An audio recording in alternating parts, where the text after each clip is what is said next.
Dave Hooker Show. A presentation of Off the Hook Sports. Objective insight, expertise, top guests. Available on YouTube, Apple, and the Off the Hook Sports app. Download now for free. Also available on offthehooksports.com. I compute and obey. Now to Dave Hooker. Ready. So one of the first things they teach you in the radio biz is not to reference previous technical difficulties because new viewers might not have any idea you had technical difficulties. But I am going to say this really quickly. Coming back from SEC Media Days and having those yesterday. Grrr. And kudos to the one, the only Caleb Calhoun for handling that. That being said, overdone. We will not even refer to the bad TD. The good TD is touchdown. The bad TD is technical difficulties. So it's over and done. Clean break. Here we go, Caleb Calhoun. I am so excited to visit with you the week after SEC Media Days. And I want to take a quick second to say major kudos to Caleb Calhoun and what he did over the week. The first day I knew, and I didn't even say anything, it's going to be like this crazy sort of just frenetic pace, people running around, and then you settle into a zone. And then next thing I know, you've got Caleb Calhoun. He is interviewing Heather Dinich on his own. He's interviewing Omari Thomas on his own, and he's just knocking it out of the park. I also want to take a second to thank Caleb Jarreau, who was in the newsroom and turning out Tennessee-related content. And I don't know anybody else that did that. I don't know anybody else that brought you the amount of interviews that we did. I'm incredibly proud of the Calebs and very pleased with the week we had. So that's a TD. That's a touchdown in Nashville, Tennessee. Kudos, Caleb Calhoun, to you, sir. And if you had to pick one word to describe your first SEC Media Days, and it was my 25th, and I even missed a couple because I wasn't assigned to it with ESPN. But I counted it up as my 25th, which makes me old. What did you think? One word to describe SEC Media Days 2023 Nashville, Tennessee. Oh, that's easy. Chaotic. Chaotic. And I mean, by the way, I'm not the only one who thought it was chaotic. There were a lot of people, because it's not in Nashville regularly, that thought it was a little chaotic. That had been there doing it longer than you even, that I talked to, that had thought it was chaotic. No, it was very chaotic, and there were some issues that Nashville I don't think could do much about. There was road construction on the outside, so it was tough getting there every day. But I do think that you've seen whatever COVID may have done, and it canceled the event essentially in 2020. But you've seen the SEC just bounce back. And there were 1,000 credentialed media members. I believe there were about 42 members, including us on Radio Row. They're going to expand that to about 50 when they broadcast from Dallas next week, which we'll be in attendance of. And next year, not next week. Next year.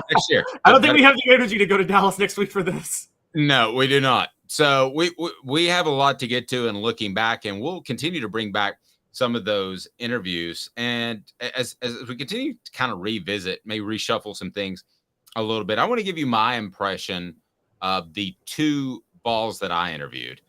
One was Jacob Warren, who, no surprise, was fantastic at the media. He's the Vol Report, brought to you by Bassey Lawn and Garden. He's on that each and every week, so I wasn't surprised. We had some fun because I knew he'd be asked the same old questions. Was it Oppenheimer or Barbie for him? And he said both. And then Joe Milton, you think of these guys, they're on the same team, they're on the same side of the ball, and Joe Milton didn't know anything about Barbie. And Joe Milton, though, did share, if you haven't had a chance to watch this video, and it's something that I hope to grow into a feature story on Joe before the beginning of the season, he talked about how influential his grandmother was. Those are the type of things that you don't get in the press conference interviews. So also want to thank the University of Tennessee for making those guys available. You get to dig a little bit deeper. Amari Hand, what did you or Amari Thomas?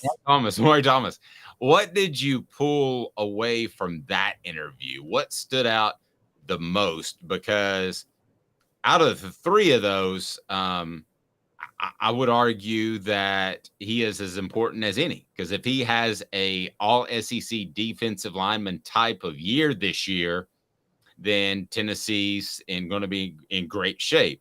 Jacob Warren, because of the receivers they have and other tight ends, could they scheme around him if something happened to him? Yes, we know Nico's behind Joe Milton, but Omari Thomas is kind of like the guy you point to and you say, man, if he came out of the box and he's suddenly a John Henderson or an Albert Haynesworth, this is a different football team. Would you agree with that? Yes, and he says he believes he's one of the best defensive linemen in the SEC.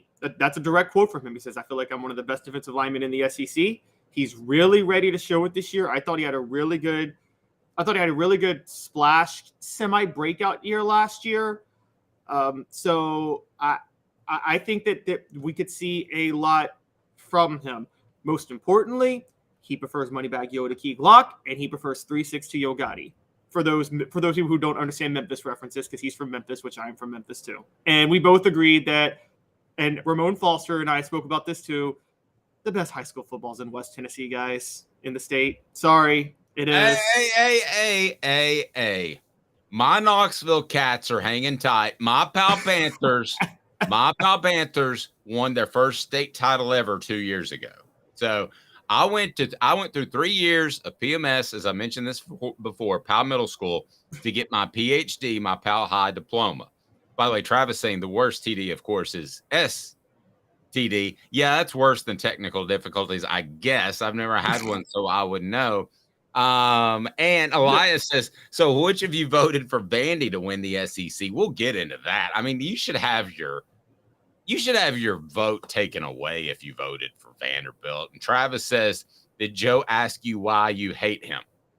No, but Joe did say at the end of that, I said, hopefully this is more fun than the other interviews you did. And he said, man, this is a lot more fun. And it was the end of the day too, so I could tell he was tired, but we had a good time, and talking about his grandmother was something special. So he recently lost his great-grandmother, and both his grandmother had a very big part in raising him. So we're digging into that good stuff and hope to have a feature on him, just depending who we can run down, because believe it or not, report date's August the 1st. Caleb, can you believe that? Right around the corner. Yeah, I mean, we're close. So go ahead and click that like button. Please subscribe. You know we greatly appreciate that. Subscriptions through the roof over the week that we were in SEC Media Days. A couple of things that stood out according to our viewers were, of course, David Cutcliffe was one. Andy Staples of On 3 was another. Joe Milton, well into the 4 digits when it comes to views. And I feel like I'm forgetting someone. Rick Neuheisel did incredibly well. And he said, that was a lot of fun. And I said, can I get your cell phone for maybe another time? And he said, yeah. So there we go. Let's get to a question that would not be necessarily applicable to this year's Vols, but we have the NFL and their running backs banding together to address the position's reduced financial power. Here's what's happening. Even the Saquon Barkley's, which Caleb, I believe you and I would agree is the air quotes generational running back of the past few years. If you're going to give anybody money, it's him over the past 5 years. But nowadays they shuffle him in and out. It wouldn't be Ezekiel Elliott, and I'm a Cowboys fan, and that's horrible. So has there ever been an irreplaceable Tennessee running back? That will lead us to today's tough question. And today's tough question is brought to you by our friends at Zen Sports. Today's tough question. Take a side. Take a stand. The Dave Hooker Show, a presentation of OffTheHookSports.com. In a lot of ways, we could argue Tennessee was ahead of the curve because it seemed they had 3, 4, 5, 6, 7, 8 running backs ready to go at different points during their most successful times in their history.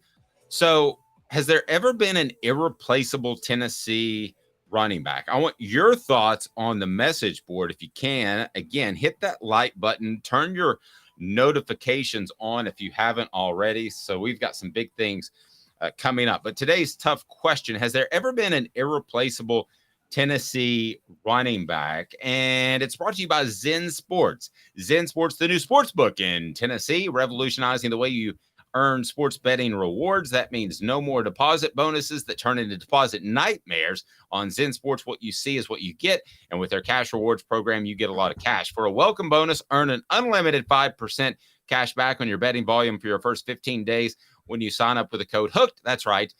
HOOKED, unlimited, 5% cash back. Pretty awesome. Keep betting, keep earning with up to 3% cash back on your betting volume every month. After that, and refer friends to earn a percentage of their betting volume as cash rewards too. Zen Sports is bringing the cash back to Tennessee. So if you bet big on sports, you want to be betting on Zen Sports. Zen Sports betting just got better. May I tell you a story about a Tennessee running back that was replaced, that was one of the most talented running backs in Tennessee football history? I'm waiting to get my hair cut. I believe it was a Sam's. By the way, we welcome on Sport Clips very soon as one of our new advertisers. So that's where you want to go. Support our sponsors, including Zen Sports. Download the app today. I'm sitting there waiting to get my hair cut. Her name was Lori, because I'm very particular, even when I was 10 years old, about who cut my hair. And I'm sitting there and I hear a break-in on WIVK that Reggie Cobb was not available for the upcoming Alabama game. And this was probably a Tuesday-ish, because he had failed a drug test and he would not be available, and he was suspended for the rest of the season. You immediately think, Reggie Cobb, there is no possible way that Tennessee could overcome that. But Tennessee did.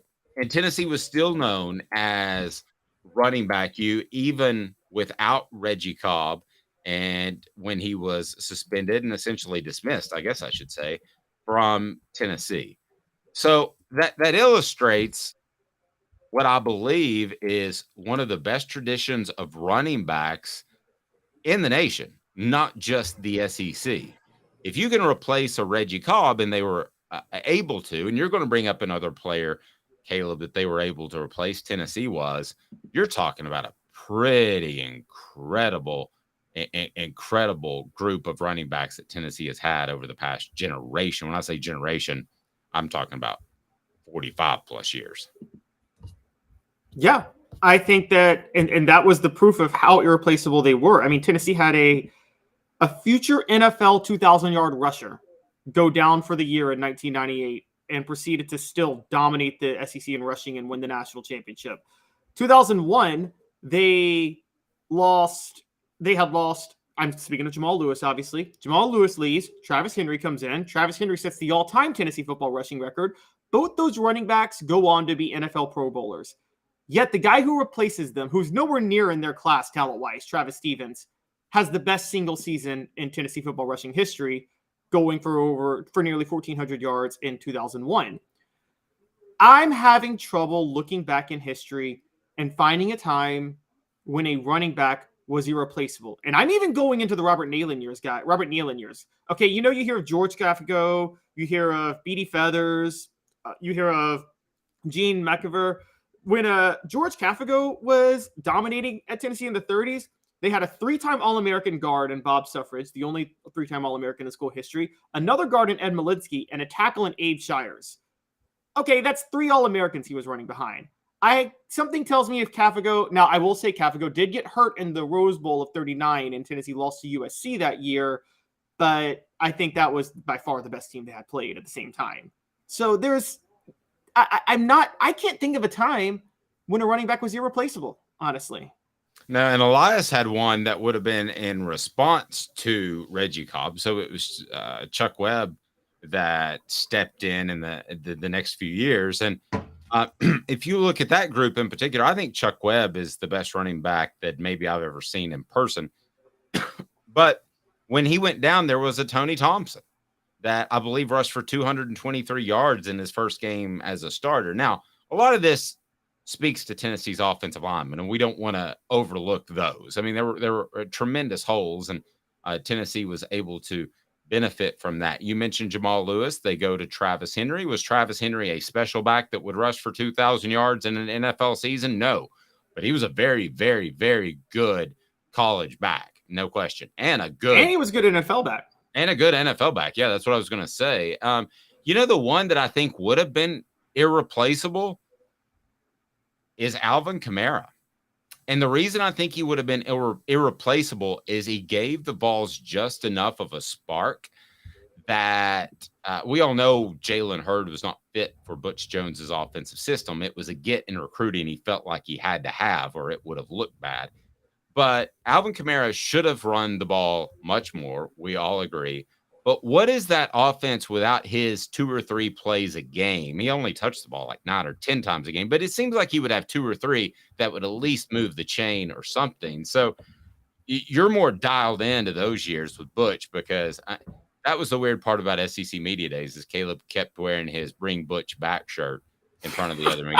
I'm kidding. But you were more dialed in. Had they lost Alvin Kamara, who steps in for that versatile role? And how big of a step back does Tennessee take because they're depending on Jalen Hurd, who wasn't a good fit? Alvin Kamara didn't get hurt, but I'm trying to rack my brain of one guy that would be the most difficult to replace. No, actually, that's the thing. I'm pushing back. Even Alvin Kamara. Alvin Kamara did get hurt in 2016. John Kelly came in and was as productive. Now, yes, Jalen Hurd himself was not fit for it, but John Kelly wasn't as fast as Alvin Kamara, wasn't as good in general as an athlete, but in that system was just as productive as Alvin Kamara, because the system was Josh Dobbs and Mike DeBoer. And as long as you fit the prototype, it didn't really matter who the running back was. So I have to be honest, even Alvin Kamara, who should have gotten more touches than Jalen Hurd, doesn't necessarily mean he was irreplaceable, because we saw what happened when Alvin Kamara got hurt in 2016. John Kelly actually averaged 6.5 yards a carry in 2016, got over 600 yards. Alvin Kamara averaged under 6 yards a carry in 2016. Okay, so let's talk this year. If you had to have the most irreplaceable back, who would it be? Elias says Arian Foster in 2005. Travis says Alvin Kamara should have been running back number 1. I agree with that. Who would Arian Foster's backup have been? My goodness, I covered that team, and I don't really remember anybody. Ontario Hardesty, maybe? He was hurt. Coker, Lamarcus Coker may have been the backup that year. Yeah. Because Gerald Riggs already went down with a season-ending injury, right? Yeah. I mean, I loved Arian Foster. He hated me, but I loved Arian Foster and what he brought to the game. Hardesty is another one that we never saw the top end, because it was so pitiful, and I felt so bad for him. In post-practice interviews, we'd say, "How's your knee?" I mean, we couldn't ask anything else. And then at one point, he hurt the other knee. And I can remember saying, "How's your knee?" And he goes, "It's getting better. It's feeling better." And I said, "Montario, I'm sorry. I didn't specify which knee. How's your left knee first? And how's your right?" I mean, he was that beat up. He gave it all for Tennessee. So is there an irreplaceable running back on this roster? I don't think so. I think Tennessee would have to lose 2 tailbacks to feel like that their running back room got bereft or devoid of talent. Jalen Wright's probably the most proven / gifted of the group. Jabari Small's not far behind. We all saw what Cameron was able to do in the spring, which I think means a lot. Let's talk about the rest of the running backs. Khalifa Keith's going to be a short down back, so he's very replaceable if they had to. And then Tobias brings up a great point. If 2 went down, I think Dylan Sampson would make the shift to running back more. I think Dylan Sampson is going to play different positions, including the slot some this year. But I think that he would be a full-time running back. If 2 went down, it would definitely be Dylan Sampson, who I love his speed and ability. But I would have to take 2 to say that Tennessee's running backs took a hard hit via injury or academics or whatever else. I don't think there's an irreplaceable guy on the roster this year. Do you? No, and I still didn't even know if two went down, they'd be irreplaceable. I mean, last year, Josh Heupel didn't have a power back. All he had to do was move Princeton Fant over and put him at running back and use him as the power back. And this is the problem with running backs in the NFL. And this is what people don't get. And Dave, you might find this interesting, but I read a great tweet thread last week. The problem with running backs in the NFL is too many of them now are good and physically gifted. You know, in the 90s, Jamal Lewis, even though I thought running backs were replaceable then, Jamal Lewis was a rare specimen in the 90s, right? You did not get a Jamal Lewis every day on a recruiting trail. Now, half the NFL has Jamal Lewis's in there. It's not that special anymore to get a Jamal Lewis. Do they really? And I think so. I mean, like, the raw athleticism, because let's be honest, the number one thing, a running back is raw athleticism, and all they have to do is learn how to pick up a block. That's all they really got to do when they get to college, right? Yeah, but I think Jamal Lewis was another level, especially when you consider the fact that he had the ACL injury, and that probably took a step away. I think when you talk about the most talented tailbacks in the past 25 years in the NFL, maybe we're talking Barkley, maybe we're talking Elliott at their prime. Elliott likes to eat. What about Marshall Faulk, maybe, but different. But anyway, Yeah. in terms of a power back, I think Jamal Lewis is right up there. So I'm not having. But I guess where I'm at is the problem with running backs is there's too many good ones. There's too many good ones, so there's nobody that can separate themselves from the pack. See, with quarterbacks, let's be honest. At any era of football, there's never more than 10 good quarterbacks, and there's 32 teams. But you can find 65 good running backs among 32 teams. And I would argue that it's not there's that many more running backs. It's that if you have a Jamal Lewis, you should wear down an opposing defense for 20 to 25 carries, and then he starts to really blossom. But I don't think people want to go that way. So that was today's tough question, brought to you by our friends at Zen Sports. And then this topic that is, let's say, interesting. So Barbie and Oppenheimer, I was able to get home Friday a little bit early. And here's the map at Barbie and Oppenheimer. So what does this say about the SEC? Explain this map to me, because I got home Friday early enough. And if you're watching on our video channel, you can see the map, how Barbie is just uber popular. Oppenheimer's phenomenal. I'm not going to see Barbie. Joe Milton is not going to see Barbie. Jacob Horn is going to see both. So Barbie, Oppenheimer, what does this list mean in this graph you have? Because Barbie's huge in the South. Huge. By the way, Derrick Henry is a tailback that I don't believe Tennessee could just move on without talking about the Titans. But go ahead with Barbie. Tennessee went 7-1 when Derrick Henry went down 2 years ago. Whatever.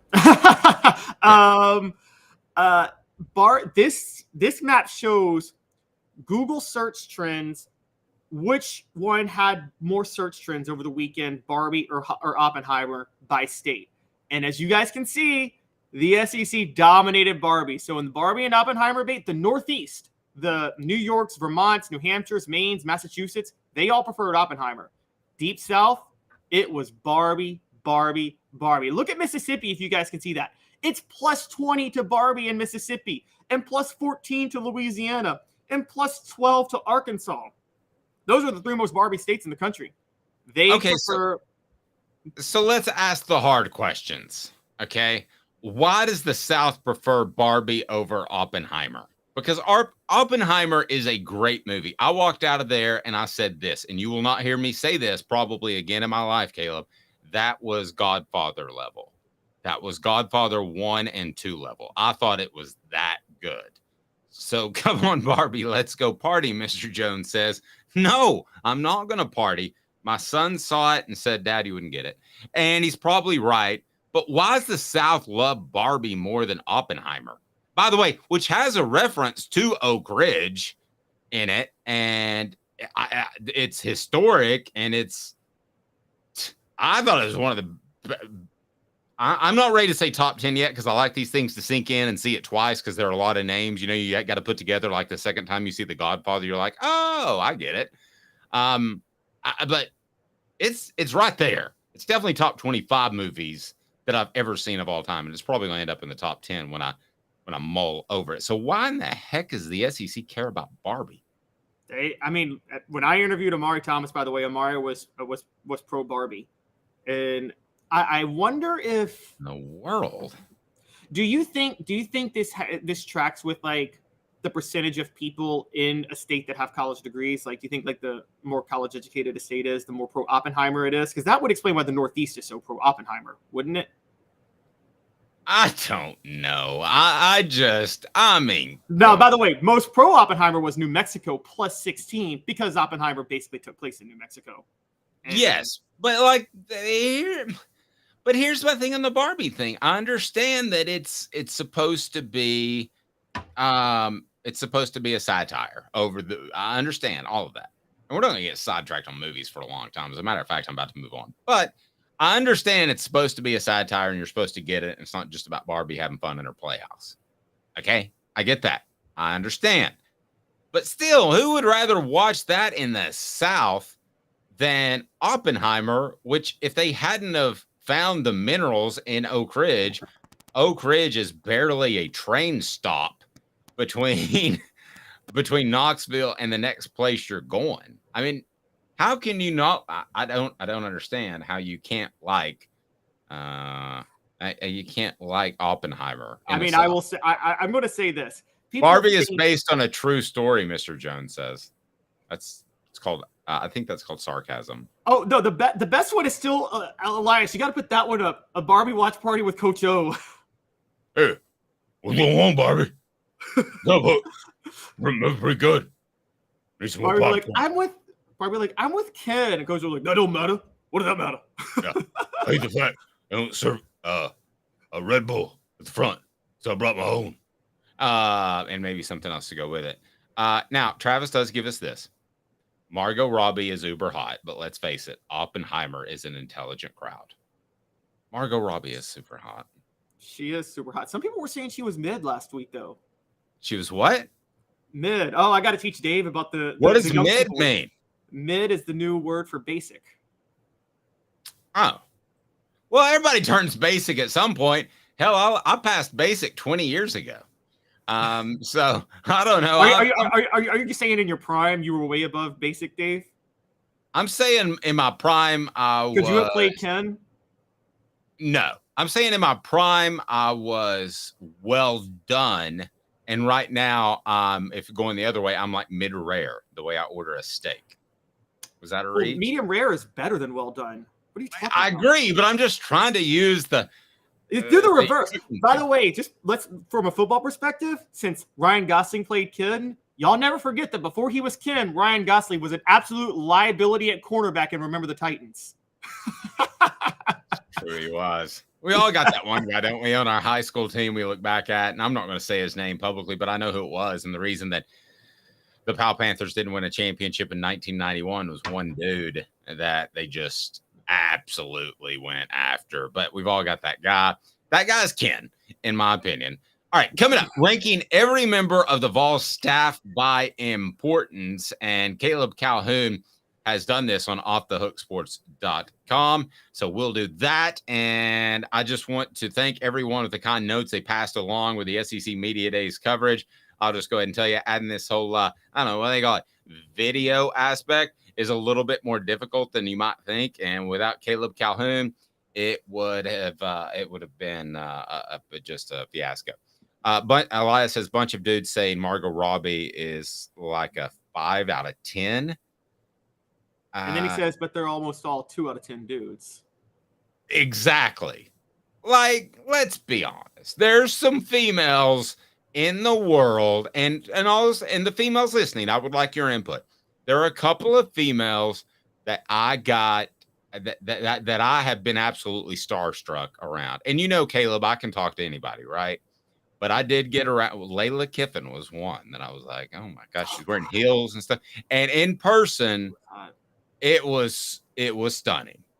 It was stunning. And I've been around the other half the reason Tennessee hired him. They're like, we want Layla Kiffin recruiting in Knoxville.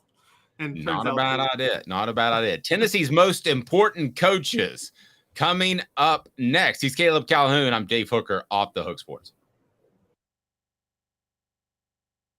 Sun, sand, and salt water, the beach is a very relaxing place. Unless you wear contacts. Ow! Open your eyes to the best the beach has to offer with LASIK vision correction from Campbell Cunningham Laser Center. Ah. Hi, Mike Davis here with City Heating and Air, reminding you to always dare to compare. Our team provides quality local heating and air service, installation, and maintenance across East Tennessee. We use only the best equipment like American Standard heating and air conditioning for your residential, new construction, or commercial needs. Honesty, dependability, and customer satisfaction have been the cornerstones of our business since 1961. City Heat and Air. Dare to compare.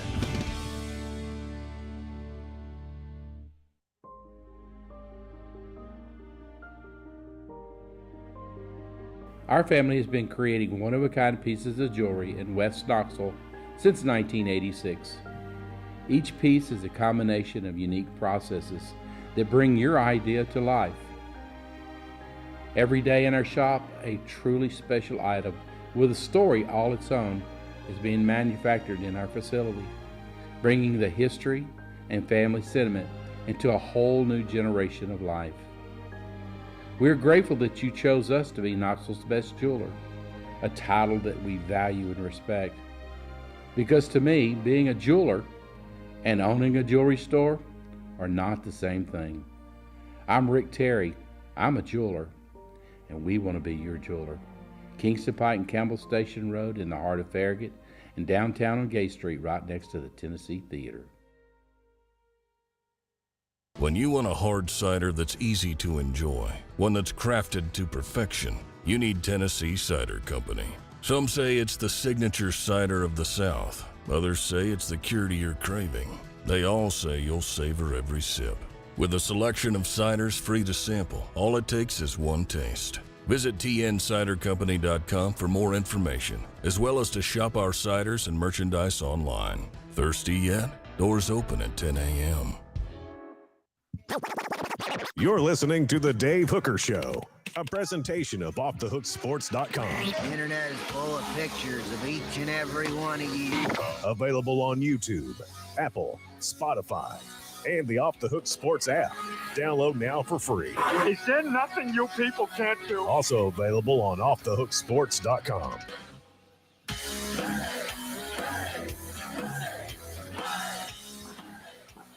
Welcome back. All right, can you tell us what former NFL standout came up to us? He hosts a show in the mid-state area and says, "Hey, I love your all show. Thanks so much for keeping me up to date on the Vols," because his primary focus would be the Tennessee Titans. So if you can tell us who that was, he was super cool and super nice, and maybe he's watching right now, then I will hook you up with a Hooker t-shirt. Got a couple of those. So go ahead and get on board. And Dean's upset that we're not talking enough Vols, enough sports. Well, we're doing that right now. Oppenheimer and Barbie is in the background. So Tennessee and their coaching staff has been remarkably consistent throughout the years. The past couple of years under Josh Heupel. Whereas I remember when Justin Wilcox left Dooley's staff, and I think that was my first year with ESPN, and I heard it from afar, and I thought that's bad news because I think he's a good football coach. Now, he hasn't had great success since, and I don't know that he's a head coach, but I thought that he was a good defensive coordinator. Caleb, would you agree on that? Oh, yes. I think Justin Wilcox is a very, very good defensive coordinator. Hasn't had great success as a head coach, but you know, you can have that. That doesn't mean you're a bad person. And he has had success as a coordinator and had success at Tennessee. So take me to your story if you can. It's on offthehooksports.com, and tell me how you went about it, ranking every member of the Vols 2023 coaching staff by importance. Now, I don't want to give away the end because you and I agree, which we're not supposed to do. But when we start talking about the Jerry Macks of the world, the Alec Ablins of the world, Kelsey Pope, Brian Jean-Marie, Joey Halsley, Rodney Garner, Mike Eckler, Glenn Ellerby, there's a lot of wiggle room. So how did you determine what coaches fell where? Did you factor in, let's say, longevity, how much longer they're going to coach? Did you factor in recruiting? How did you rank them? Because I'm supposed to disagree with you. We're supposed to have conflict, Skip Bayless style, but I agree with your list. I think it's very strong. And on the message board, let me ask you, who's the most important assistant head coach? The irony is, hint, hint, that it's probably statistically the least successful head coach if you just want to look at it by numbers. But I love where Caleb has gone there, and we'll get to 4 downs here momentarily. It'll be brought to you by Craft Treats. So you take me through your process of how you brought these names into a concise list, because I love it. 1 vote for Rodney Garner already. Go ahead, Caleb. So I ranked it based on 3 things. One was the actual skill level of the coach themselves, like how their abilities, what they have proven as as an assistant coach at their position, the level of success they had, and the level of success I think they can have. The other one I bring up is the actual level of importance of the role they play.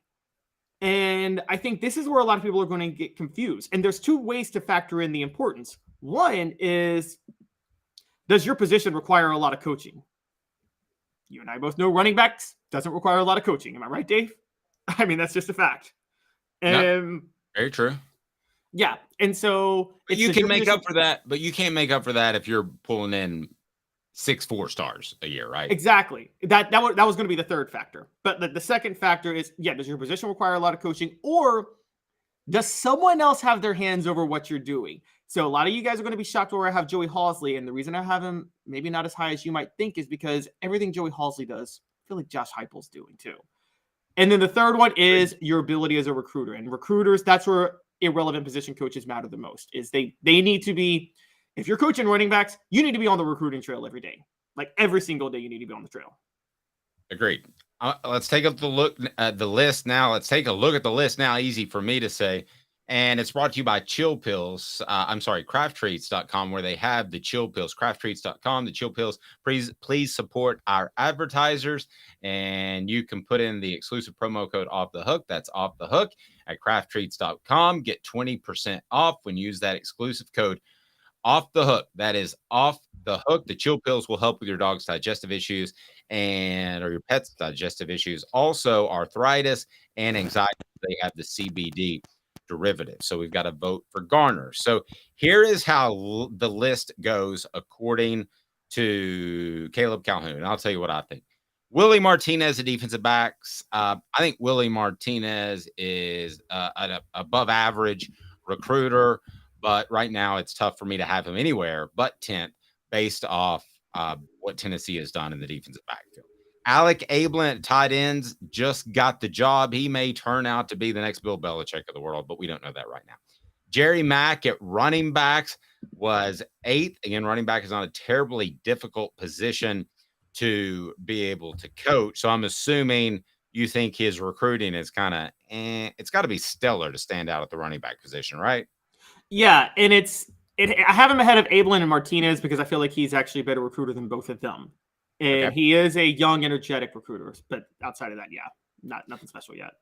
Kelsey Pope, you have at 7. I could make a pretty strong argument he's a little bit higher because of the development of Jalen Hyatt. But let's be honest, I think that's a product of the system. And I'm guessing that's kind of where you're going. Yes, I give him more credit for Cedric Tillman, and he was an all-field analyst at the time, but Cedric Tillman will be the first to tell you that Kelsey Pope really developed him. Pope is an expert at developing wideouts. The next step for him is to prove he can actually bring in top receiver talent on their trail. So you got Brian John Marie. We know that Jeremy Banks was recently cut from the NFL. So I think Brian John Marie, when you do this list next year, could be as high as 3 or as low as 9, because I don't think he has had elite talent to work with. He should have that with Keenan Pilley, Beasley, and Arian Carter. They should take a jump this year. They should be significantly better. And then you have Joey Halsley at number 5 as an offensive coordinator. Now, it surprised me a little bit. You had him over Rodney Garner, who I think has done a great job of developing defensive linemen. I had him behind Rodney Garner. Behind Rodney Garner. So you had Gardner at 4, Halsley at 5. Gardner, I think he's done a good job of developing defensive linemen and can still recruit. So I was a little bit surprised that you had him down at 4 behind or in front of that you had him in front of Halsley. I was a little bit surprised by that. Well, no, I have him better than Halsley though. Okay. That you didn't have him higher on the list and just above Halsley. So I would probably have him in front of Eckler, and then who you have third, and Ellerby you have second. Now, the one that might surprise people is Tim Banks. If you look at the stats of what Tennessee has done defensively, you would immediately say it can't be the defensive coordinator. But I disagree. I think that he has done a lot with an uphill battle. Caleb, when he's playing defense with this offense on the other side, not a ton of talent on that side. So I got no problem with you having Tim Banks as number one. I also like, and I've said this before, I think Tim Banks has been incredibly underrated in what he's put together on a defensive front as far as twists and stunts and different blitz packages. I feel like he's making shepherd's pie. So do you know what shepherd's pie is made out of, Caleb? I'm Irish and I still don't. Yeah, it's whatever you got left. You just throw it in a pot and then you put mashed potatoes over it. It's whatever you got left. So I feel like that Tim Banks on a weekly basis is making shepherd's pie. And he's making pretty good shepherd's pie. Not great shepherd's pie, but good shepherd's pie. So I have no problem with you having him number one. But if somebody didn't cover Tennessee's program closely, they might look at this and say, man, is Caleb best friends with Tim Banks or something? But no, I don't think that at all. I think kudos to that pick. Yeah, the only question with Tim Banks was last year with the South Carolina game when Jeremy Banks was suspended. It seems like he called off all of his stunts and rushes, but I think he knew that the linebackers were going to struggle the way that without Jeremy Banks in there doing that. And I think that the onus was on the defensive line to play with their hair on fire in that game. And you and I talked about just the nature of that day of football resulted in them not playing with their hair on fire. I think they were watching football games all day and they were trying to worry if USC could lose to jogging for their college football playoff spot. And then the South Carolina game kicks off and they're just not ready to go. And I don't think, Caleb, it seems like when we're judging Tennessee, we almost have to take that game just completely off the table with the exception of how did Josh Heupel handle the week heading into that Saturday. Now, we can criticize that, but almost everything else that happened along with the Hooker injury, and I think they had a bad week of preparation on defense, not because Jeremy Banks purposely undermined anybody, just you had that going on all week. He had missed a team function early in the week. He got in the altercation with Joe Milton over Hendon Hooker.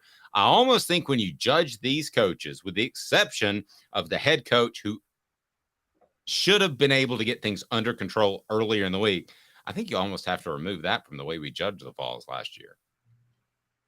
Yeah, I do too. It was a combination of everything.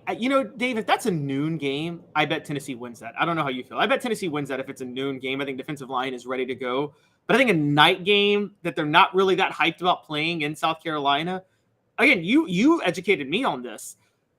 Defensive line, a lot of it is how willing are you to play with your hair on fire on every play. And I think there was just a lot of lethargy on the line. Tim Banks was going to rely on them. So I don't blame him for that. And you're right. The rest of the time, the only other game you could criticize was the Florida game where Anthony Richardson threw all over the field. But that was by design. Tim Banks knew where he was outmanned. And his goal was to say, I'm going to make Florida work the whole field and work the clock to try to score. And if they have to run more plays, they're bound to make a mistake. And there was that Anthony Richardson fumble in the second half. And if Tennessee special teams does its job, then Florida's not in that game in the end. So I think that because of that, I agree with you. Tim Banks is the most important. Now, again, this is a combination of most important and best. I don't think it's the best. If I'm just doing who's the best at their job on this list, I would say Rodney Garner. I'm with you. And the reason I have him at 4, though, is you need Glenn Ellerby to develop that offensive line. Like, that's crucial to Josh Heupel's system. And Mike Eckler running special teams adds another element to the game. But Tim Banks is the most important. And the team is going to go. We know Josh Heupel's offense is going to be there. This team is going to go based on two things this year, which is Does Joe Milton have the accuracy concerns under control? And does Tim Banks do his job well? Yep. Let's get to 4 Downs right now. 4 Downs is brought to you by our friends at Craft Treats. Use the promo code Off the Hook. Get 20% off, including those CBD treats for your pet. The promo code Off the Hook saves you 20%. You can use it again and again. Support our advertisers. We greatly appreciate that. 4 Downs. 4 questions. 4 answers. The Dave Hooker Show. 4 Downs. A presentation of OffTheHookSports.com. First down. Which Tennessee assistant that we just mentioned will have the best overall career? So counting what they've done now, and then when Off the Hook Sports celebrates its 20th anniversary in 2042, and Caleb's running this thing because I've been dead a long time, which Tennessee assistant coach will have the best overall career? First down. I'm going to say, I think Alec Ablin. I think he's a rising star. How'd you do that to me? That's who I was going to pick. Ha! Sorry. All right. It's Alec Ablin because either Josh Heupel's absolutely right on this guy or he took the easy way out and just elevated. And at this point, I'm giving Josh Heupel the benefit of the doubt on these decisions. Which of the current coaches has had the biggest impact on the Vols? That would be called second down. I would say it's Rodney Garner, just because of the recruiting and what he's done with the defensive line. I would argue Alex Golish, but he's gone.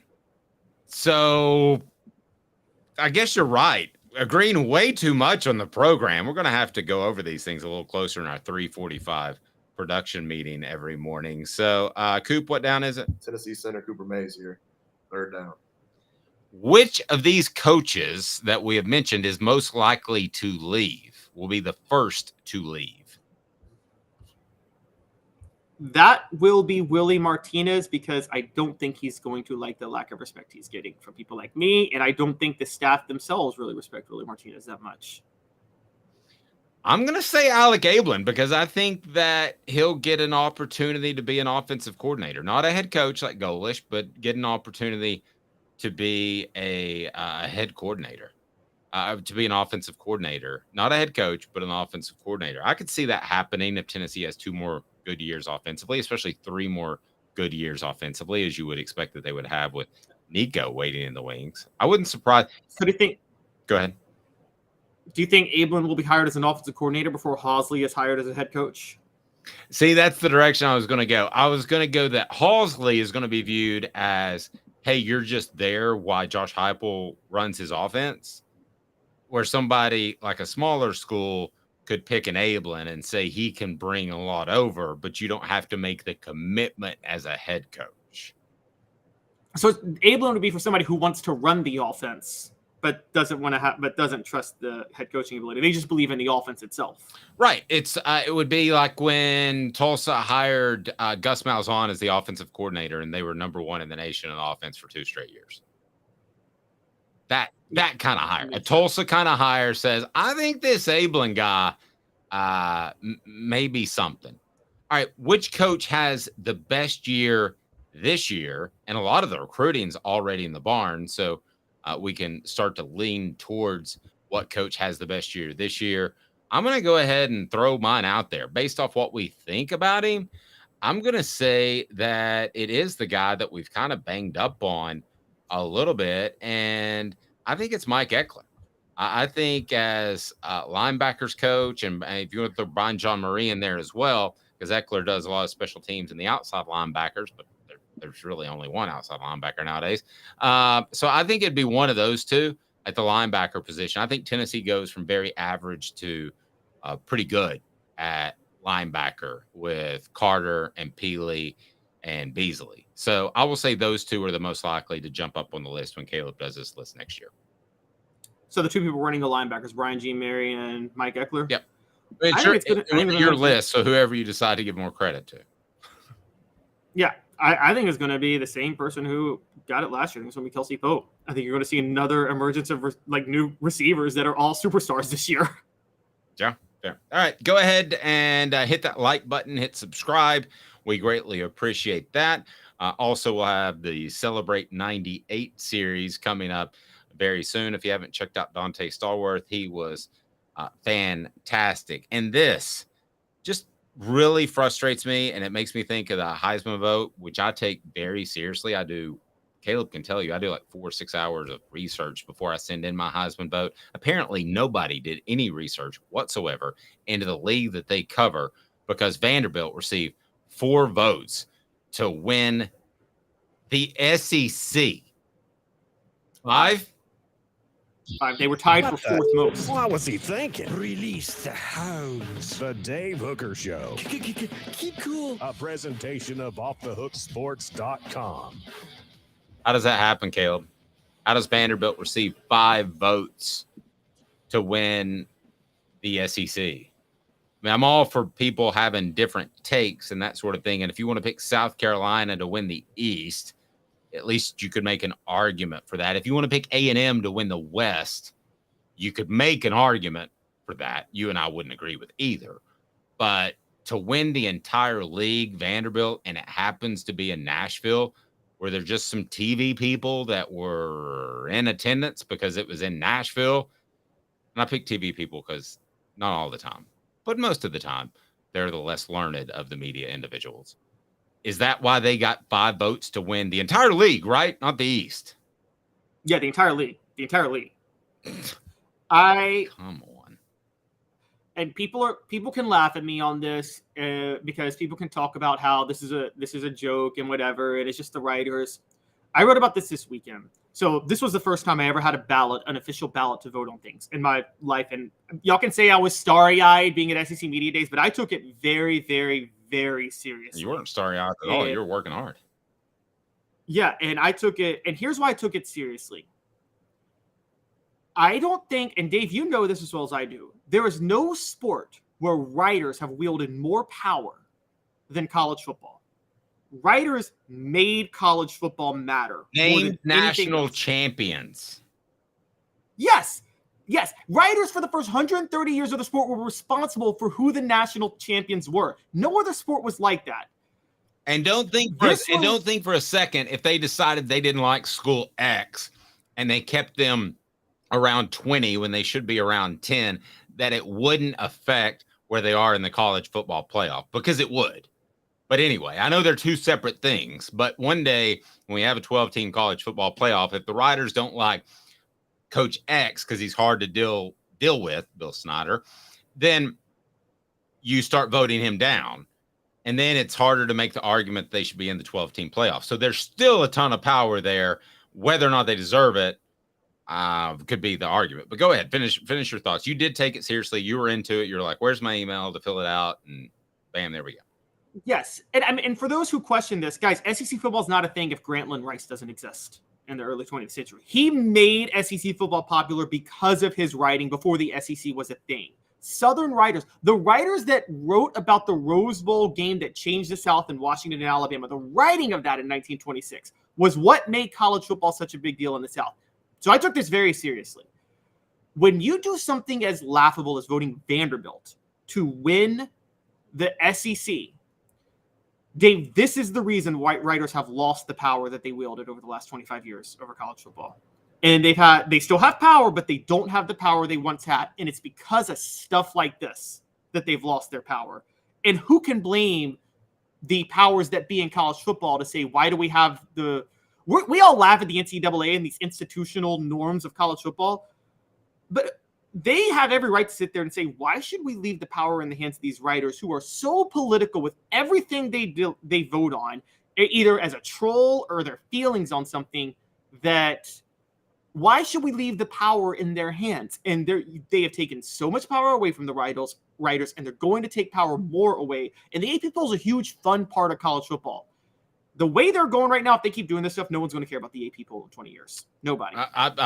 I'm totally with you. And Travis, you said, I don't know anyone who takes these polls seriously, mostly because of the biased votes. Well, maybe that's where we are. It wasn't when I got into this thing. And I'll give you another example. Why did they get 165 first place votes in the West and LSU gets 117? That should be a lot closer. Let's go to the East. Georgia with 265 first place votes, Tennessee with 14. That should be a lot closer. But really, you're right. The one that stands out the most is Vanderbilt. I'll take you to a couple of other ones. Arkansas receiving 3 first place votes in the West is silly. Auburn 4 first place votes in the West is silly. Mississippi State 1 first place vote in the West. That's just not going to happen. Overall, Georgia was picked as the SEC champion, followed by Alabama, LSU, Tennessee tied with Vanderbilt at 5th. So this is not just a website putting together a list. This should be your most learned SEC media, and it just doesn't add up to me why anybody would put Vanderbilt on their ballot. I think it's a little pitiful, to be honest with you. It's people who don't take their ballot seriously. And by the way, this is, if you go to other sports, this is why the Baseball Hall of Fame is not taken seriously anymore, because writers for 100 years have been political about how they vote. I mean, how many baseball superstars didn't get a unanimous vote for the Hall of Fame because the writer was like, well, this player didn't get a unanimous vote, so I'm not going to vote for this guy then. And writers being petty like that, media and writers built sports in America, and college football no more than any other sport. And they have completely lit on fire the credibility they've built, because you and I both know, Dave, those 5 Vanderbilt voters do not believe in their heart of hearts that Vanderbilt's winning the SEC at all. No. They did this because they thought it was funny. No, I completely agree. Have no disagreement with that whatsoever. So the All-SEC team did come out, and let's take a look at that. First team offense, All-SEC. There were no Tennessee players on there, which is, I know people left, but it's kind of phenomenal to think you had a Blitnikoff Award winner, you had a Heisman Trophy candidate. I know they're gone, but to not have one on the first team offense was pretty surprising. Tennessee also didn't have a player on the first team defense. Same for specialists. The All-SEC second team offense had Brew McCoy, which I think is incredibly respectful because of what you hear behind closed doors about Brew McCoy, who I've been told may be the best NFL prospect on this team and likely is. And you had center Seth McLaughlin of Alabama get the second team center position. I'm going to tell you why I don't like that, because I think Cooper Mays, and I talked to some people about this that evaluate talent while we were down there, that Cooper Mays is highly respected. I mean, he's going to be a guy that is going to garner a lot of draft love because of the way he plays with leverage, and he's very secure with the football, as you would expect. But Brew McCoy is the only one to make the second team, which, given his limited amount of play last year, because you had Jalen Hyatt catching so many balls, Ramel Keaton caught the unbelievable pass, the diving pass, and we're constantly worried about Cedric Tillman. When's he going to be back? I thought it was a little surprising he made second team. I think when all is said and done, Brew McCoy, assuming Joe Milton plays like he can, will be a first team player at the end of the year. So you go down a little bit further, Tennessee with no second team specialist. So let's get to the third team offense. Joe Milton makes it at quarterback. Javonte Spraggins makes it on the offensive line, and then Cooper Mays makes it on the offensive line. Cooper definitely deserves to be honored. I would have him second team. That's where I voted him. Spraggins, that's very debatable depending on which direction you want to go. But Joe Milton the third, this is a down year at quarterbacks, probably the worst in about 10 years. But you surprised to see him get any sort of nod for third team preseason All-SEC? Were you surprised? I wasn't, because I think many media members covering college football have been influenced by what happened in spring, and where it became very clear that Milton didn't lose the starting job. So there's cautious optimism behind Joe Milton, the same way there is with the person he tied with, which was Mississippi State quarterback Will Rogers, who was very good last year. People just don't know if he can still be good in Mike Leach's system. So I understand why there was kind of that. I understand how they could be tied for third team together. What surprised me was the overall number. So Tennessee was technically tied for 7th in terms of all SEC players with 4 in the SEC. But Dave, you know this. There's all SEC numbers and all SEC representation. If you factor in weight more heavily first team versus second team versus third team, Tennessee was 11th in all SEC representation. I don't think anybody thinks they're going to be one of the 4 worst teams in the conference this year. So as media members, do we need to evolve our thinking a little bit? Do we need to include the Dante Thorntons of the world, the Keenan Pilleys of the world, those transfers that teams take in that have had success at other schools? That's asking a lot, because a lot of these are beat reporters who just cover one school. We pride ourselves in having a working knowledge of several schools, primarily Tennessee, as you would imagine. But I don't know that you'll see transfer portal guys make it in based off pretty much tradition. But if you wanted to make an argument for Keenan Pilley, or in particular a Dante Thornton, I think you could certainly do that. What player, though, not that was a transfer, deserves to be on one of these lists that is not currently? I mean, I would say, obviously, it's got to be Dante Thornton, because I believe in him so much as a player. I'm with you in Keenan Pili, but I think Dante Thornton is probably the most deserving. I will tell you the most deserving transfer who's not on this list, and it would be at Tennessee's expense. I don't see how you don't put Devin Leary 13 at Kentucky over Milton or Will Rogers. Devin Leary has proven way more as a starting quarterback than either of those guys. That's fair all around. But are there any players that, because I don't think the SEC media is in tune with picking transfer portal players later, are there any players on Tennessee's roster that played last year for the Vols that you would make an argument should be on this list? Any players that Squirrel White, I think, if sometimes they got to factor potential into account. And if anybody saw flashes of Squirrel White, you'd know that he could be an elite superstar this year at receiver for Tennessee. I agree. I think Ramel Keaton is just a little bit short of that. And then we get into the running back discussion. I mean, I know Tennessee, like most teams, splits it up between Jabari Small and Jalen Wright. And they're going to split it up even more with Dylan Sampson this year, I believe. And then we'll see what Cameron's able to do in his first year. But I'm kind of surprised that one of those guys didn't get mentioned, at least, because if you want to correct me if I'm wrong on this, I think combined they had around about 2,000 yards. I think Jalen was right at 1,000. So to me, if you have 1,000 yards the year before, you should certainly be on this list. I don't have a problem with Jaden Daniels being the first team quarterback, because if you ask most people who's the best quarterback in the league, most people would say Jaden Daniels. I even asked some people, would you take Jaden? And also because we're all closeted LSU fans on this site, but you know. That's true. But I asked him, I said, if you were to take Jaden Daniels or Hendon Hooker going into this year, that was about 60-40 Hendon Hooker. There were some people who really liked Jaden Daniels' upside. So I'm not surprised that Joe Milton was third. I personally would have him over KJ Jefferson. I realize that KJ Jefferson has done more, and but I just listen, when we're having a conversation of these guys going on and playing pro ball in about 120 days, KJ Jefferson may be in the conversation. Joe Milton is going to be in the conversation unless something goes incredibly awry. Yes.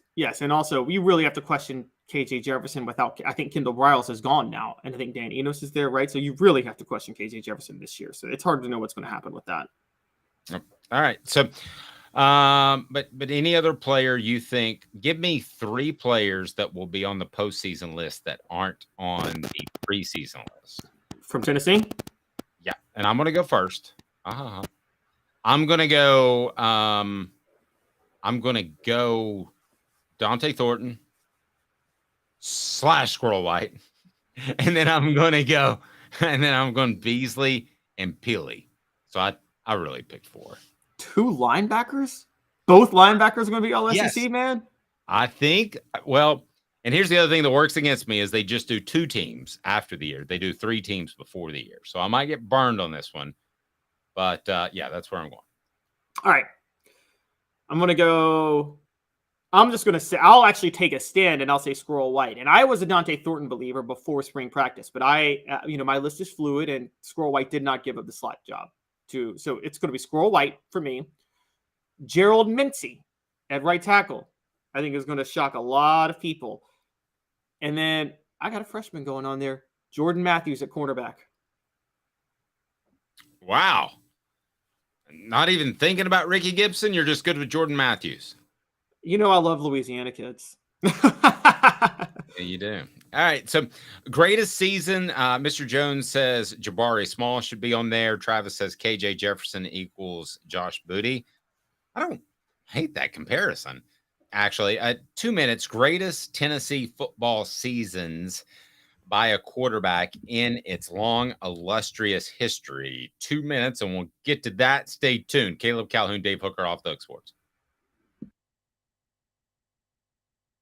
To own the more that owns every job, then get to Vassey Lawn and Garden in Cleveland and get you a Toro. I'm David Vassey, here to talk to you about Toro.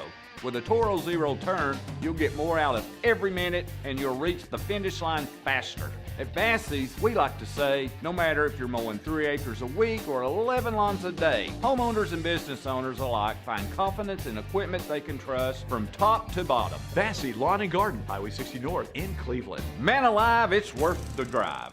Hi, Mike Davis here with City Heating and Air, reminding you to always dare to compare. Our team provides quality local heating and air service, installation, and maintenance across East Tennessee. We use only the best equipment like American Standard heating and air conditioning for your residential, new construction, or commercial needs. Honesty, dependability, and customer satisfaction have been the cornerstones of our business since 1961. City Heat and Air. Dare to compare.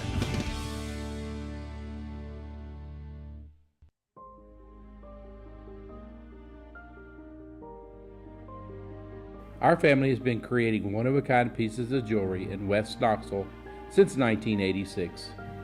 Each piece is a combination of unique processes that bring your idea to life.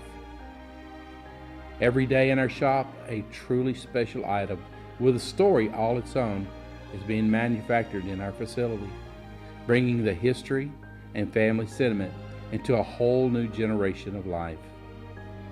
We're grateful that you chose us to be Knoxville's best jeweler, a title that we value and respect. Because to me, being a jeweler and owning a jewelry store are not the same thing. I'm Rick Terry, I'm a jeweler, and we want to be your jeweler. Kingston Pike and Campbell Station Road in the heart of Farragut, and downtown on Gay Street right next to the Tennessee Theater. With all that sun, sand, and salt water, the beach is a very relaxing place. Unless you wear contacts. Ow! Open your eyes to the best the beach has to offer with LASIK vision correction from Campbell Cunningham Laser Center. Ah. You're listening to The Dave Hooker Show, a presentation of OffTheHookSports.com. The internet is full of pictures of each and every one of you. Available on YouTube, Apple, Spotify, and the Off the Hook Sports app. Download now for free. Is there nothing you people can't do? Also available on OffTheHookSports.com.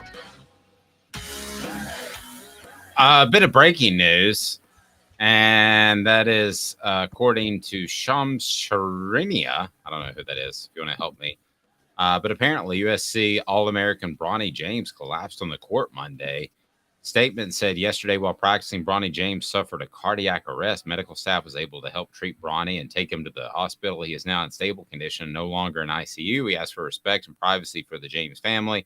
We'll update media when there is more information. LeBron and Savannah wish to publicly send their deepest thanks and appreciation to the USC medical and athletic staff for their incredible work and dedication to the safety of their athletes. So completely surface level. I don't know anything about this to this point, but it kind of sounds like that Monday Night Football situation that was so terrible. And it actually ties into Tennessee. I don't know if you saw this on Twitter, but Brew McCoy has actually become a part of foundation to make sure the EKGs that shock your heart back into rhythm. And we don't know if this has anything like the Monday Night Football incident, but he is actually a part of that. And it got pretty good traction on Twitter, how it was not only to have those devices available, but Brew McCoy was actually teaching many of his teammates and many of the people around at this event to be able to give resuscitation. What's the word I'm looking for? Caleb, to be able to you work their heart, revive the heart. I think CPR. CPR. Yes, I'm sorry, my bad. So kudos to him. The scariest, you would know this guy, the scariest practice moment that I've ever been a part of. And before we get to the top 10 quarterback seasons in the history of Tennessee football, I'll share this. It was Willie Miles. And I'm sure that you know Willie Miles because he was from West Tennessee. Well, this was back when practice was open. So during a moment, Willie goes up for an interception and comes down awkwardly. You couldn't exactly see it from the sideline because there were people around him, but it apparently came down on his head and couldn't move for quite some time, was my understanding. And you had the ambulance come onto the field, and it suddenly was breaking news because we had people at the radio station, Caleb, and you can appreciate this, that monitor the 911 calls, monitor the police scanner. So here I'm in the middle of, they thought I somehow leaked it to our radio station, which I never would have done. But that was scary. That was the scariest moment I've ever been around in practice. It was probably, they ended practice. That was probably only that may have been the only time they ended practice early, was the Willie Miles incident. And he turned out to be okay. That night. I think he got back on the practice field the next week, as a matter of fact. But this was in preseason camp. And those are those moments that remind you, especially when you're there and the ambulance is driving onto the field, which reminds you that football is a very, very, very violent sport. And now we know even more about the possible heart issues and how it can get out of rhythm that we saw on Monday Night Football. Don't know if that's what happened to Bronny or not. I don't care how rich and successful you are. My prayers and thoughts are to his family, because having a son that age, as a matter of fact, can you even imagine when you get that phone call? Because that phone call has to go something like this: I want to tell you everything's fine, but something happened with Bronny. And those have to be the longest 2 seconds in your life, right? Because they're not calling your cell phone if you're LeBron unless it's something serious. And just can't even imagine. Yeah, it's kind of scary. And Dave, I know you cover a lot of football players and you work out a lot. And I want to know, do you think we're working kids out? And this isn't basketball, just like football now. It's where they're reaching peak, like almost like the peak maximum level of like what humans can possibly do, like Captain America level of human physical condition. And is it almost, we're starting them now young enough? Is it almost getting unrealistic? Is it going to be, is it dangerous, honestly, with how in shape we're putting them? I think that's why I would be very careful to send my kid to a smaller school. I'll give you an example. I know of a guy that works out at our gym in the off season, but he plays for a Division III school. Do they have the same precautions in place? Do they know the same things? That scares me. That would scare me as a parent a little bit. But let's remember, Hank Gathers died on the court. Reggie Lewis of the Celtics died during an off-season game on the court. So I think it's better than what it was. I mean, Reggie Lewis passed away, and it was just, there was no outcry of let's do something to make sure this never happens again. So in a way, I think our society's better handled to deal with this. And then again, not referring to any of these situations, I do think the money is always going to be on the player's side. So that's why do I believe there are PEDs in sports right now that could push the body to its limit? Yes, because there's more money on the side of pushing the limit than there is on the side of catching those that push the limit, if that makes sense, Caleb. So, if a guy says, I got a collective here of 10 other athletes, and we're going to give you $100 million to come up with it will make us better at cricket, then the Cricket Federation's not going to spend $100 million to catch them. Does that make sense? It's just simple supply and demand. Right. Yeah, exactly. No, I totally agree. I think that's where it is too. And it's funny. Then you bring up, this was something else totally because it was self-inflicted, but the Limbias death off the court was that's where there was an overreaction in this country where, one person did cocaine in this country said, let's do these draconian drug laws that lock up nonviolent criminals for the rest of their lives after that. And It's probably impetus to that, but certainly it was on that direction. I think Nancy Reagan had us on that direction, but that's a whole different show for another day. Yeah. All right.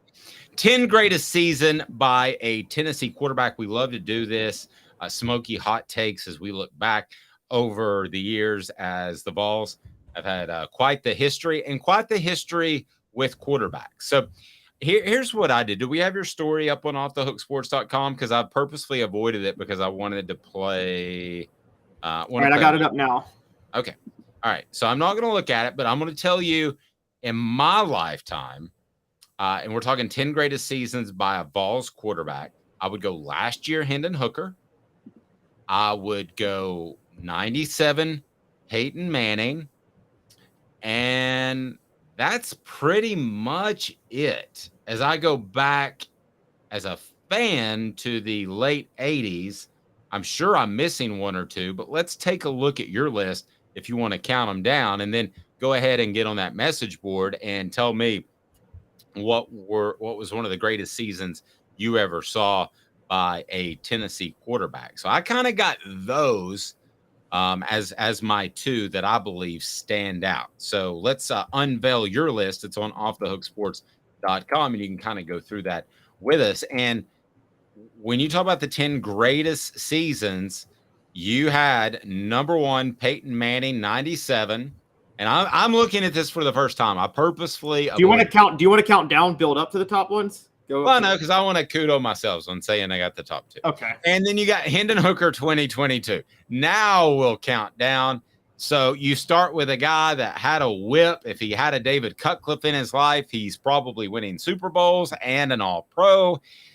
And his name kind of sounds like Tom Brady, except it's Tyler Bray, same initials. Yeah, this was very, very hard for me to do because Tyler Bray had the worst intangibles, the worst leadership qualities, and the most apathetic approach to the game. He was the Jamarcus Russell of Tennessee football. And I don't throw that without the scissor problem. Without the scissor problem, didn't care whether Tennessee won, didn't care whether they lost, but I can't ignore the stats in 2012. That is, outside of Peyton Manning in 97 for a pocket passer, the most productive year statistically a pocket passer has ever had at Tennessee outside of Peyton Manning in 97. And so I put it on the list because it's not necessarily his fault that Tennessee went 5-7 that year. He didn't hire Sal Sinceri to coach the defense. True. So, Mr. Jones says T. Martin, 1998. I'm putting that third on my list. Here's a couple of reasons why. Because as you'll read in the Celebrate, I know, but as you'll read in the Celebrate 98 book that we're going to have coming out very shortly, and excited about that. It goes to publisher next week. But T. Martin could have done more, chose not to do more without griping about it because they didn't feel like he was ready to do more and wanted to be more of a running football team. He also had the big play against Syracuse that converted in a first down, the run. He had a couple of other key runs that year. So the fact that I believe he could have done more, he just threw for 2,100 yards, could have done more. I would have him higher on your list. But yes, probably 3 is a little too high. 8, Casey Clausen, 2003. That was kind of the last year, if you covered Tennessee football or followed them closely, that you just kind of thought Tennessee would have elite, ice in their veins quarterbacks for the rest of the duration of the program. And as we've learned, that's not necessarily the case. But Casey Clausen in 2003, why? Well, I debated between 2003 and 2001 Casey Clausen. 01 actually technically was a little bit more efficient of a passer, but 01 had Dante Stallworth, Kelly Washington, Jason Witten in the SEC's best running game. Casey Clausen had you remember this, 03, who was his best receiver? It was a converted quarterback. And he had no running game that year whatsoever because Jabari Davis was his feature tailback for most of the year, who wasn't that good of a running back, honestly. And so I think that Casey Clausen, he was the offense in 03. I mean, it was really just him by himself carrying that. And he threw 27 touchdowns. Again, one of the most productive years statistically, threw for 3,000 yards. So that was enough for me to put him in the top 10, 03. Yep. Peyton Manning, 1995. That was his breakout season. You stop me when you want to jump in here. Heath Schuler in 1993. That wasn't David Cutcliffe's type of quarterback as we saw moving forward with the Mannings, but he was fantastic in that year. Then you have Eric Ainge in 2007. You talk about a turnaround. You get David Cutcliffe back involved. And I think it was really simplified. I think it's what Texas A&M is hoping Bobby Petrino will do as the offensive coordinator there. It just kind of simplified everything in 2007. Didn't try to be too cute. And they had better talent than most of the teams they played. And Eric Ainge would have been one of the players that was more talented than most of the players he played. Well, yeah, and also you got to remember that 07 year, Eric Ainge lost his go-to receiver in Robert Meacham. And Tennessee's best receiver in 07 was Lucas Taylor, and no one's going to confuse Lucas Taylor with one of the best receivers in Tennessee history. Yet he gained 1,000 yards that year, and I think he gained 1,000 yards because of Eric Ainge's accuracy. And the big story with Eric Ainge that year, Dave, do you remember? I think that's still the least sacked team in SEC football history because Eric Ainge got rid of the ball so quickly. Yeah, no, I think you're right. I think that still sticks in there. I think that record's still there. Now, you had Hendon Hooker 2021. Then you had Joshua Dobbs 2016 at number 3 before we get to Hooker 2022 and Manning 97. So talk about Hooker, Dobbs 21, 16 respectively. And then we got a question on the message board about Jonathan Crompton that I want to address. So 2021 Hooker, and you could actually have a debate for 2021 versus 2022 Hooker if you look at the stats. It was just he got sacked so much more in 2021 because of his pocket presence. But, I mean, Dave, can anybody argue with 36 touchdowns and 3 interceptions? I mean, that's like insane. I got Josh Dobbs number 3, and you almost could have made a case for Dobbs at number 2. Dave, you may not know this, but in terms of total offense by quarterbacks, Dobbs' 2016 season is second only to Peyton Manning's in 97. And he was doing that with Butch Jones as his coach, not Josh Heupel. So there's an argument for Dobbs at that season at second right there. No, I think you could argue Dobbs for second. I think here's my top 5 in not a particular order.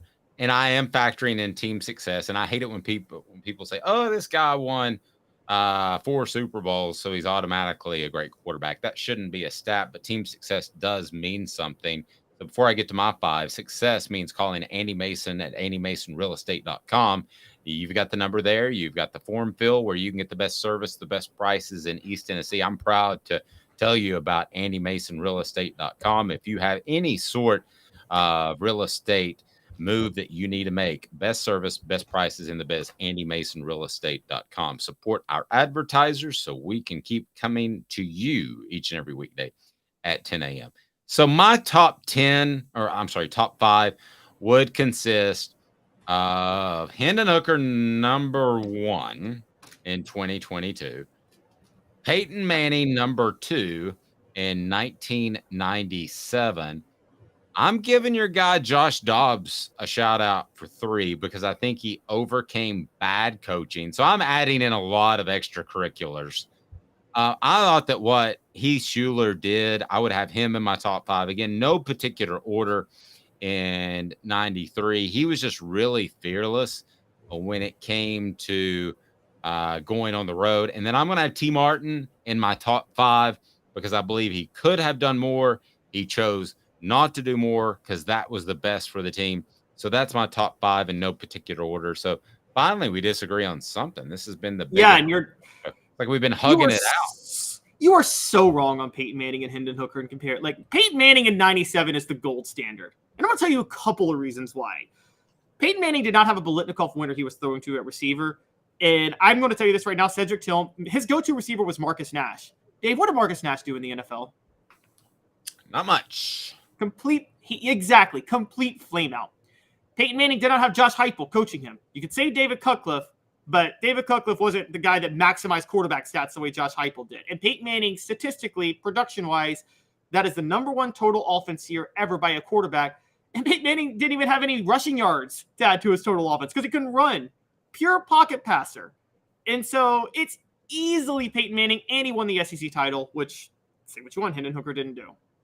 Mr. Jones said it for me. Hooker made the Biletnikoff winner. I agree with that.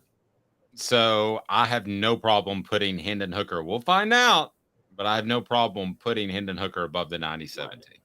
And also, Travis says Peyton made Marvin Harrison too, which he did. He did. Marvin Harrison was an average receiver until Peyton Manning got to Indy. And look at the stats, people who question me. I would actually take Tom Brady's receivers in the early 2000s, Deion Branch and Troy Brown, over Marvin Harrison. Don't call me crazy on that, but I would. No, I could argue that. The other point you make about T. Martin. I can't even remember who played opposite Marvin Harrison at this very moment. This was before Reggie Wayne, so yeah, Reggie Wayne was Reggie Wayne was a real deal. I think we would argue with that. He was better than Marvin. No, I would say this with T. Martin because not at killing people. Oh my gosh! Sorry, you keep saying, and I hear Fred say this, and I don't like to be disrespectful like this because I have a lot of respect for T. Martin. But everybody acts like he was held back in 98. Dave, Randy Sanders turned T. Martin loose in 99, and he was much less efficient. There's a reason Cutcliffe kept the harness on T. Martin. And now you could argue maybe it's because Cutcliffe wasn't calling the plays in 99. And I might listen to you, but you tell me, was it more the Cutcliffe to Sanders transition, or was it more Martin wasn't capable of taking that large of a role? Probably a little bit of both. He's Caleb Calhoun. I'm Dave Hooker. This has been a presentation of Off the Hook Sports, 10 a.m. with no TDs, not touchdowns, technical difficulties. We'll visit with you each and every weekday. We're practically in football season. Vols reporting the beginning of August, so there is a lot going on. For Caleb Calhoun, I'm Dave Hooker. This has been a